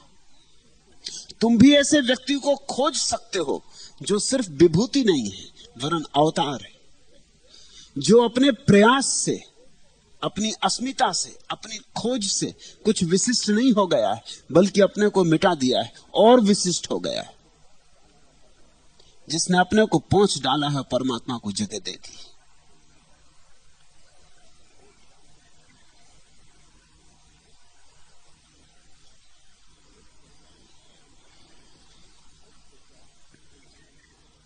कुफ्र क्या, तस्लीस क्या, इल्हाद क्या, इस्लाम क्या। तू बाहर सूरत किसी जंजीर में जकड़ा हुआ, तोड़ सकता हो तो पहले तोड़ दे या कह दो बंद। बेड़ियों के साज पर नगमाते आजादी नगा। सबसे बड़ी चीज यही है कि किसी तरह तुम अपनी बेड़ियों को तोड़ दो। लेकिन लोग बेड़ियों को पकड़े बैठे। लोगों ने बेड़ियों को आभूषण समझा है। हिंदू हूं, मुसलमान हूं, ईसाई हूं, जैन हूं, बौद्ध हूं, बेड़ियां हैं। जब तक तुम्हें सदगुरु नहीं मिला तब तक तुम सिर्फ एक कैदी हो और कुछ भी नहीं। न हिंदू, न मुसलमान, न ईसाई, न बौद्ध। तब तक यह सब बातचीत है। सदगुरु मिले तो कुछ हो, तो प्रतिभिज्ञा हो। तोड़ सकता हो तो पहले तोड़ दे, यह कह दो बंद। बेड़ियों के साज पर नगमाते आजादी नगा। लेकिन तुम अपनी बेड़ियों को ही बजा के स्वतंत्रता का गीत गा रहे हो। तुम बेड़ियों पर ताल बजा रहे हो, स्वतंत्रता का गीत गा रहे हो। स्वतंत्रता ऐसे नहीं फलती, मोक्ष ऐसे नहीं मिलता, भगवत्ता ऐसे उपलब्ध नहीं होती। कुछ दांव पर लगाना पड़ेगा। और मजा यह कि सिर्फ बेड़ियों के अतिरिक्त और तुम्हारे पास है भी क्या दांव पर लगाने को। लेकिन लोग बेड़ियां भी दांव पर नहीं लगाते। मार्क्स का प्रसिद्ध वचन है किसी और संदर्भ में कि दुनिया के मजदूरों एक हो जाओ, तुम्हारे पास खोने को है क्या सिवाय बेड़ियों के। यह किसी और संदर्भ में कही गई बात है, लेकिन आध्यात्मिक अर्थों में बड़ी बहुमूल्य हो सकती है। मैं तुमसे कहता हूं, इकट्ठे हो जाओ, एकजुट हो जाओ, आत्मकेंद्रित हो जाओ और एक बार दांव पर लगा ही दो। तुम्हारे पास है भी क्या दांव पर लगाने को सिवाय तुम्हारी बेड़ियों के। और बेड़ियों को दांव पर लगाने से जो मिलती है वह है आजादी। प्रतिभिज्ञा हो सकती, पहचान हो सकती, आंख से आंख डाल के मुलाकात हो सकती है, आमने सामने हो सकती है बात, अनुभव हो सकता है। सांडिल्य कहते हैं मेरी मान मत लेना, प्रतिभिज्ञा करो, प्रतिभिज्ञानात् चाह। तुम ऐसे व्यक्ति को सदा पा सकते हो। ये पृथ्वी कभी भी अवतार से खाली नहीं, लेकिन तुम्हें अवतार मिलता नहीं, उसका भी कारण है। तुम किसी पुराने अवतार को खोज रहे हो जो कि अब नहीं है। कोई कृष्ण को खोज रहा है, कृष्ण अब नहीं। कोई क्राइस्ट को खोज रहा है, क्राइस्ट अब नहीं। और मजा यह कि जब क्राइस्ट थे तब तुम किसी और को खोज रहे थे, तब तुम मूसा को खोज रहे थे, तब मूसा जा चुके थे। जब बुद्ध थे तब तुम राम को खोज रहे थे, तब राम जा चुके थे। और जब राम थे तब तुम्हें राम से कुछ लेना देना नहीं था, तब तुम किसी और को खोज रहे थे, किसी और प्राचीन पुरुष को। ब्रह्मा, विष्णु, महेश, तुम कुछ और खोज रहे थे। तुम सदा अतीत को खोजते हो, इसलिए चूकते हो। अन्यथा पृथ्वी पर जैसे रोज सूरज आता, ऐसे ही रोज परमात्मा भी आता है। लेकिन तुमने एक धारणा बना रखी कि जब तक तुम मोर मुकुटधारी हाथ में बांसुरी लेकर कृष्ण की तरह ना आओगे, मैं तुम्हें स्वीकार करने वाला नहीं। और परमात्मा तुम्हारी अपेक्षाएं पूरी करे, इसकी कोई जरूरत नहीं। पुनरुक्ति होती ही नहीं इस जगत में। कृष्ण बस एक बार आते हैं, दोबारा नहीं। हालांकि कृष्ण ने कहा है कि जब संकट होगा तब मैं आऊंगा, लेकिन ध्यान रखना कृष्ण की शक्ल में नहीं। वहीं भूल हो रही है। नहीं तो संकट तो काफी है, कृष्ण को आ जाना चाहिए। अब और क्या संकट ज्यादा होगा, और क्या अधर्म ज्यादा होगा, और नास्तिकता क्या ज्यादा होगी। या तो कृष्ण ने झूठा वचन दिया था कि अब आते नहीं, कि भूल भाल गए, कि वचन ऐसी था जैसे राजनीतिक देते, बहलावा था, भटकावा था, धोखा था। या फिर कुछ बात और है। बात यह है कि जो एक दफा व्यक्ति पैदा हुआ दोबारा वैसा व्यक्ति पैदा नहीं होता। परमात्मा रोज नए व्यक्ति गढ़ता है, नए ढंग से गढ़ता है। जरूरतें बदल जाती तो वही अवतार काम नहीं आते। नई देहों में उतरता है, नए शब्दों में बोलता है, क्योंकि भाषा बदल जाती है, लोग बदल जाते, रीत रिवाज बदल जाते। अब कृष्ण अगर अचानक प्रकट हो जाएं एमजी रोड पर, तो पुलिस उनको ले जाएगी पकड़ के, ये आप यहां क्या कर रहे हैं, मोर मुकुट क्यों बांधा, समझेगी कोई हिप्पी, और बांसुरी किस लिए लटकाए हुए।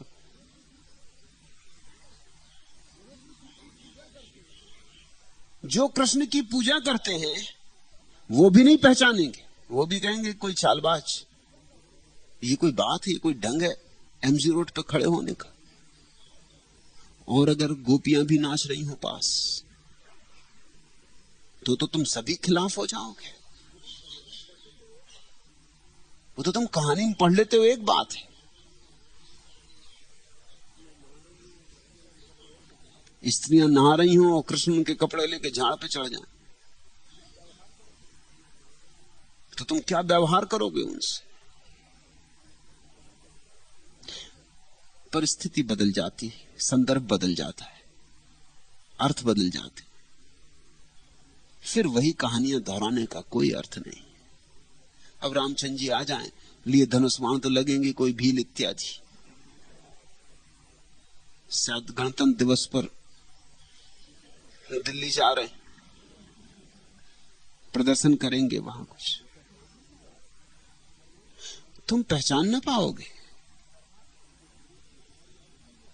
परमात्मा उस रूप में उतरता है जिस रूप में तुम हो, और तुम्हारी अड़चन यह है कि तुम्हारा अपने प्रति कोई सम्मान नहीं है।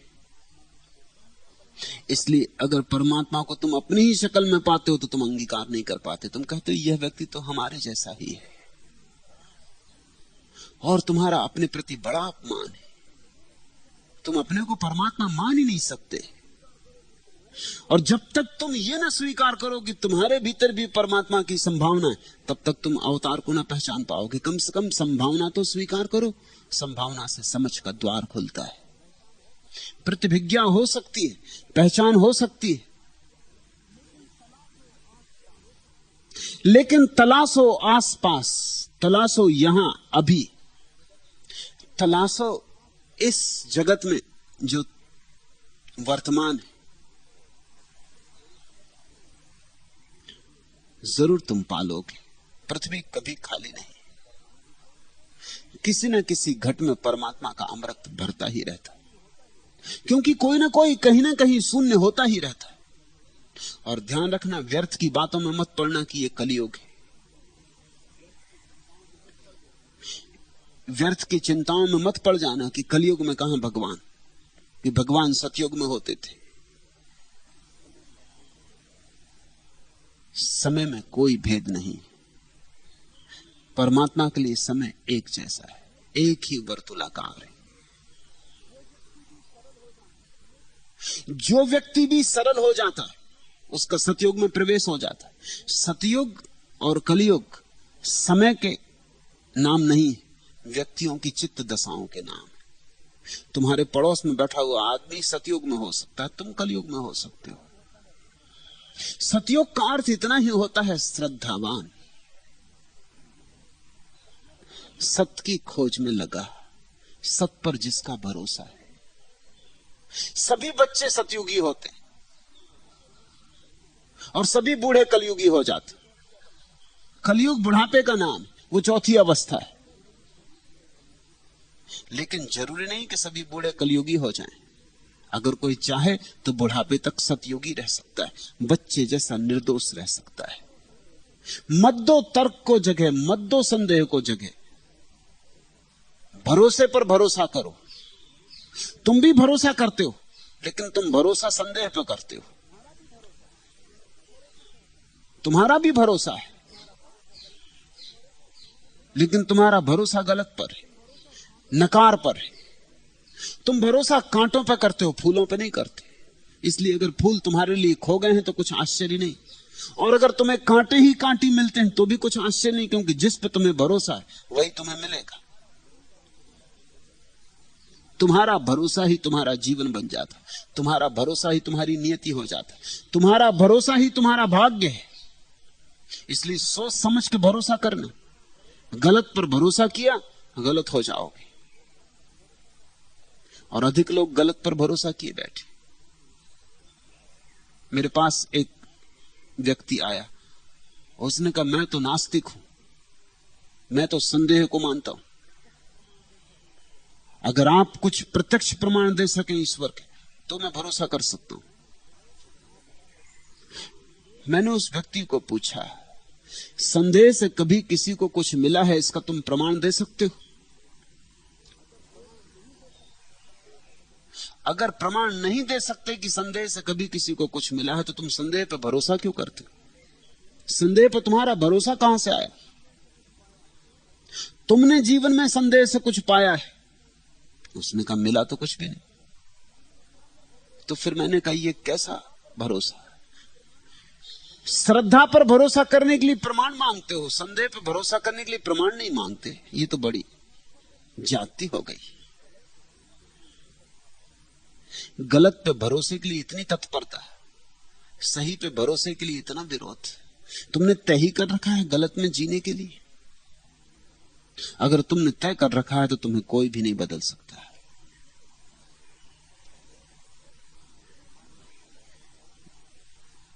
परमात्मा मौजूद है, अनेक अनेक रंगों, अनेक अनेक रूपों में, हर पड़ोस में मौजूद है। देखने वाली आंख चाहिए, और देखने वाली आंख श्रद्धा से उत्पन्न होती, समर्पण से उत्पन्न होती, थोड़ा अहंकार गलाने से उत्पन्न होती। खिर मने दिल जला रहा हूं मैं, नक से हस्ती मिटा रहा हूं मैं, तू न मगमूम हो मगर ए दोस्त, तेरी ही सिमत आ रहा हूं मैं। तुम इधर मिटते हो कि उधर तुम परमात्मा के करीब पहुंचने लगते हो, उस आखिरी मित्र के करीब पहुंचने लगते हो। जितने मिटोगे उतने उसके पास हो जाओगे, जितने तुम रहोगे उतना वह दूर रहेगा। परमात्मा और तुम्हारे बीच की दूरी तुम्हारे होने की सघनता पर निर्भर है। अगर कोई व्यक्ति कहता है मुझे परमात्मा नहीं दिखाई पड़ता, तो उसका केवल इतना ही मतलब है वो इतना सघन हो गया कि बिल्कुल पत्थर हो गया। परमात्मा तरलता में मिलता है। बिखरो, पिघलो, मिटो।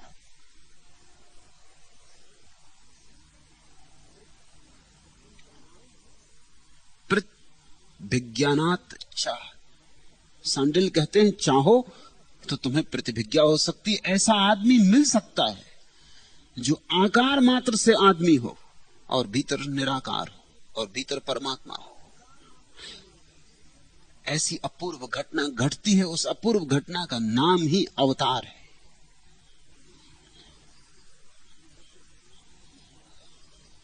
कृष्ण को फिर क्यों विभूति कहा है? वृष्णिषु श्रेष्ठ एन तत्, यह वृष्णि वंश की मर्यादा बढ़ाने के अर्थ में कहा है।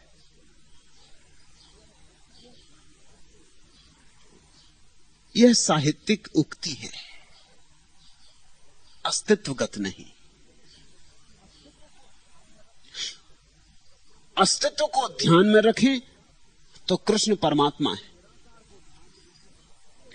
उनके निराकार को ध्यान में रखें तो कृष्ण परमात्मा है, अगर उनके आकार को ध्यान में रखें तो विभूति है। अपूर्व है। जिन्होंने उनकी देह भी देखी, जिन्होंने ऊपर ऊपर से देखा, जो उनके भीतर नहीं भी गए, उन्हें भी तो उनका थोड़ा सौंदर्य अनुभव हुआ, उन्होंने विभूति कहा है। जिन्होंने बुद्ध को बाहर से देखा, कभी बुद्ध के शिष्य नहीं बने। और ध्यान रखना, शिष्य बने बिना भीतर से देखने का कोई उपाय नहीं। सिर्फ शिष्य ही अंतरंग में प्रवेश करता है। जो बुद्ध के पास बाहर से देखकर लौट गए, उन्हें भी लगा कि अपूर्व विभूति है। वह शांति, वह शून्य, वह प्रसाद, वे प्यारे वचन, उनका उठना बैठना, वह सब अपूर्व है। जो बाहर से आए वे सोच कर गए विभूति, जिन्होंने भीतर झांका उन्होंने जाना कि भगवान है।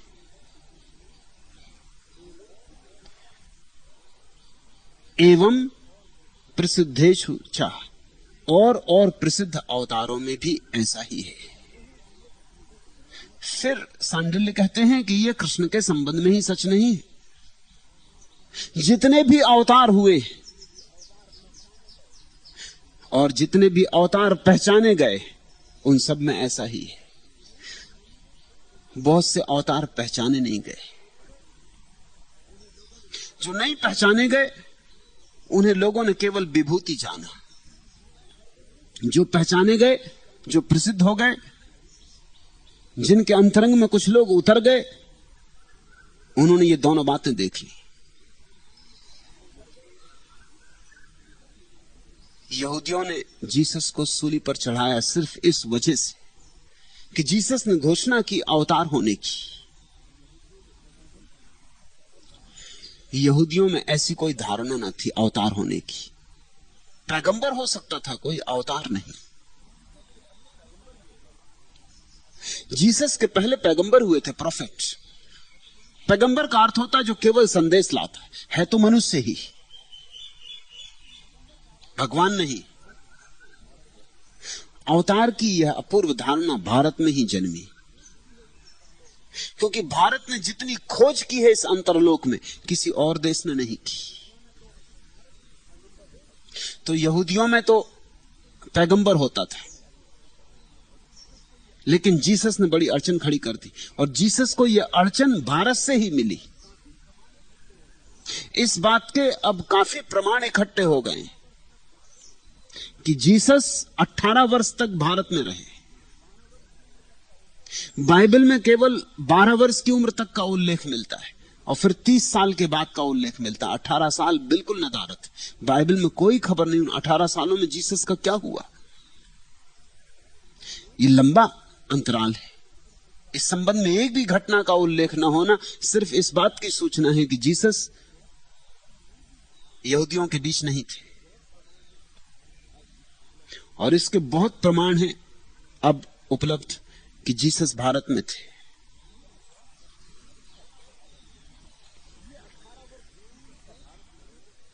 ये 18 वर्ष जीसस का भारत में रहना, यहां उन्होंने बहुत सी बातें सीखी। उनमें एक बात थी अवतार की धारणा। न केवल धारणा सीखी बल्कि उस धारणा का अनुभव भी किया। वे अवतार बन गए। उन्होंने अपने को पोंछ डाला, मिटा डाला। उन्होंने परमात्मा को अपने भीतर उतरता देखा।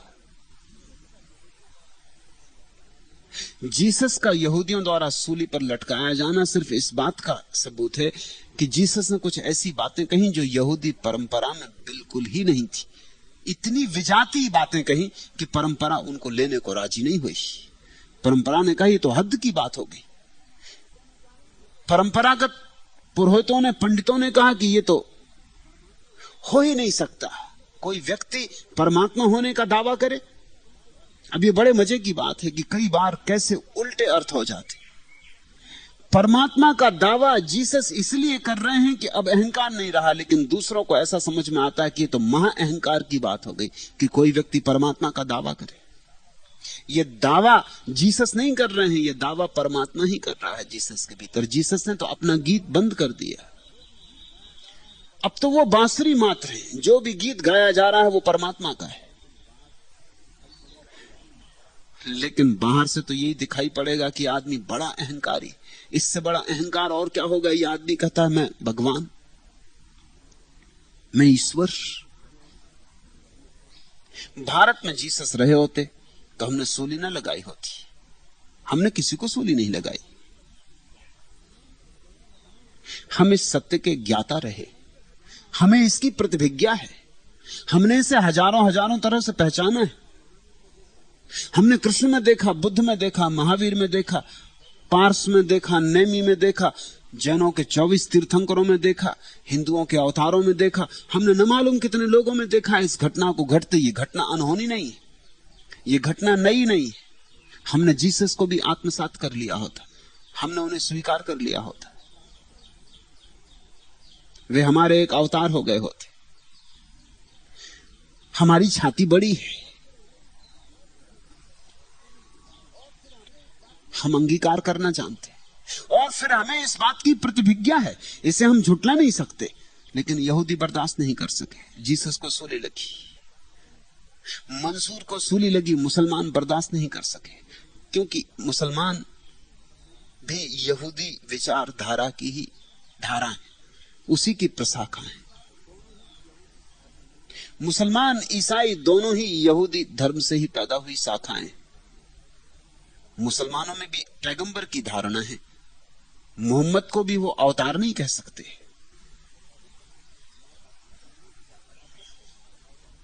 मोहम्मद भी संदेश वाहक है, खबरें लाने ले जाने वाले, चिट्ठी रसा, इससे ज्यादा मूल्य नहीं है। तो मंसूर ने जब घोषणा की अनल हक, मैं परमात्मा हूं, तो मुसलमान बर्दाश्त नहीं कर सके। और मंसूर ठीक ही कह रहा था। और ऐसा नहीं कि मोहम्मद को यह अनुभव नहीं हुआ था, मोहम्मद को भी यह अनुभव हुआ था, लेकिन मोहम्मद ने कभी यह कहा नहीं। मोहम्मद ज्यादा व्यवहारिक व्यक्ति है, मंसूर पागल है, व्यवहारिक नहीं। मंसूर के गुरु ने, जुन्नैद ने मंसूर से कहा था, देख ये बात मत कह, मुझे भी मालूम है, मुझे भी इसकी प्रतिभिज्ञा है, मैं भी जानता हूं कि मैं परमात्मा हूं, मगर तू ये बात कह मत, जैसे मैं चुप हूं ऐसे ही तू भी चुप रहे, क्योंकि तू देखता है आसपास जो भीड़ है अज्ञानियों की, वो मार डालेंगे तुझे। जुन्नैद चुप ही रहा, और जब मंसूर नहीं माना, मंसूर की भी मजबूरी थी, वो जब अपनी मस्ती में आ जाता, अपनी समाधि में आ जाता, तो बस घोषणा कर देता है ना, हक अहम ब्रह्मास्मि, मैं ईश्वर हूं।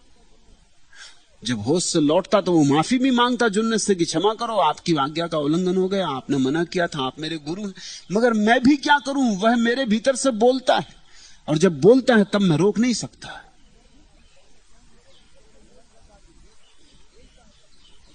जुन्नत ने कहा कि देख, अगर तू रुका नहीं तो तू अपने हाथ से अपनी सूली निश्चित करवा रहा है। ये देश तुझे स्वीकार न करेगा, ये लोग तुझे स्वीकार न करेंगे, इनकी ऐसी प्रतिभिज्ञा नहीं है, ये तेरा आकार ही देखते, ये तेरे भीतर जो निराकार फल रहा है नहीं देखते, मैं देखता हूं, लेकिन ये तुझे नहीं पहचानेंगे, ये तुझे मार डालेंगे। और यही हुआ, जुन्नैद मारा। जुन्नैद की बात सही हुई, मंसूर मारा गया। लाखों लोगों की भीड़ इकट्ठी हुई थी उस घटना को देखने के लिए, जब मंसूर को काटा गया और उसे बड़ी बेरहमी से मारा गया। जीसस को भी इस बेरहमी से नहीं मारा गया था। पहले उसके पैर काट दिए, फिर उसके हाथ काट दिए, फिर उसकी जबान काटी, एक एक टुकड़े कर करके उसको मारा, और वो भी जिंदा है और उसके एक एक टुकड़े किए जा रहे हैं, लेकिन वो हंसता रहा, वो प्रसन्न रहा, वो अनहलक की घोषणा करता रहा। लोग पत्थर फेंक रहे हैं, जुन्नैद भी आया था उस भीड़ में। लोग जब पत्थर फेंक रहे थे तब जुन्नैद ने एक गुलाब का फूल उसकी तरफ फेंका। ये बड़ी प्यारी घटना है। मंसूर हंस रहा था, लोग पत्थर फेंक रहे थे, सिर से खून बह रहा था, पैर काट डाले गए थे, हाथ काटे जा रहे थे, और हंस रहा था, पत्थरों को ऐसे झेल रहा था जैसे फूल हो। लेकिन जब जुन्नैद ने एक फूल फेंका गुलाब का, तो रोने लगा। किसी ने पास खड़े भक्त ने पूछा, ये मामला क्या है, इतने लोग पत्थर फेंक रहे हैं तुम नहीं रोए, और जुन्नैद ने एक फूल फेंका हो तुम रोए। मंसूर ने कहा, क्योंकि ये लोग तो जानते नहीं कि मैं कौन हूं, जुन्नैद जानता है, इसलिए उसका फूल भी मुझे पत्थर जैसा लग रहा है। जुन्नैद पहचानता है, उसको प्रतिभिज्ञा है कि मैं जो कह रहा हूं ठीक कह रहा हूं। ये लोग तो ना समझें, ये पत्थर भी फेंक रहे हैं तो क्षमा योग्य है, लेकिन जुन्नैद का फूल भी कष्टदायी है। जुन्नैद तो जानता है, लेकिन जुन्नैद व्यवहारिक आदमी था। ऐसे ही मोहम्मद व्यवहारिक व्यक्ति थे, बात को छिपा गए। जीसस मंसूर जैसे ही अब व्यवहारिक व्यक्ति थे, और मैं तुमसे ये कहना चाहता हूं, मूसा को भी पता था, और जो पैगंबर यहूदियों में हो उनको भी पता था, लेकिन उन्होंने ये बात कही नहीं, इसको पचा गए, इसको छुपा गए। कबीर ने अपने भक्तों से कहा है कि जब हीरा मिल जाए तो जल्दी से गांठ गठिया के चुपचाप अपने भीतर छिपा लेना, बताना मत, किसी को कहना मत, क्योंकि लोग ना समझ। लेकिन इस देश में हजारों साल की बहुमूल्य परंपरा है कि हमने किसी ने पास खड़े भक्त ने पूछा, ये मामला क्या है? इतने लोग पत्थर फेंक रहे हैं, तुम नहीं रोए, और जुन्नैद ने एक फूल फेंका हो, तुम रोए। मंसूर ने कहा, क्योंकि ये लोग तो जानते नहीं कि मैं कौन हूं, जुन्नैद जानता है, इसलिए उसका फूल भी मुझे पत्थर जैसा लग रहा है। जुन्नैद पहचानता है, उसको प्रतिभिज्ञा है कि मैं जो कह रहा हूं ठीक कह रहा हूं। ये लोग तो ना समझे, ये पत्थर भी फेंक रहे हैं तो क्षमा योग्य, लेकिन जुन्नैद का फूल भी कष्टदायी है। जुन्नैद तो जानता है, लेकिन जुन्नैद व्यवहारिक आदमी था। ऐसे ही मोहम्मद व्यवहारिक व्यक्ति थे, बात को छिपा गए। जीसस मंसूर जैसे ही अब व्यवहारिक व्यक्ति थे। और मैं तुमसे यह कहना चाहता हूं, मूसा को भी पता था, और जो पैगंबर यहूदियों में हो उनको भी पता था, लेकिन उन्होंने ये बात कही नहीं, इसको पचा गए, इसको छुपा गए। कबीर ने अपने भक्तों से कहा है कि जब हीरा मिल जाए तो जल्दी से गांठ गठिया के चुपचाप अपने भीतर छिपा लेना, बताना मत, किसी को कहना मत, क्योंकि लोग ना समझ।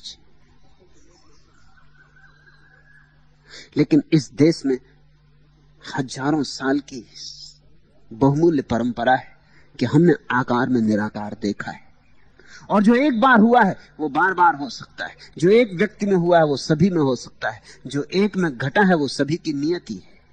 जो एक बीज खिला है और फूल बना है तो सभी बीज खिल सकते हैं और फूल बन सकते हैं। इस स्वीकृति से ही तो बीज की हिम्मत बढ़ेगी।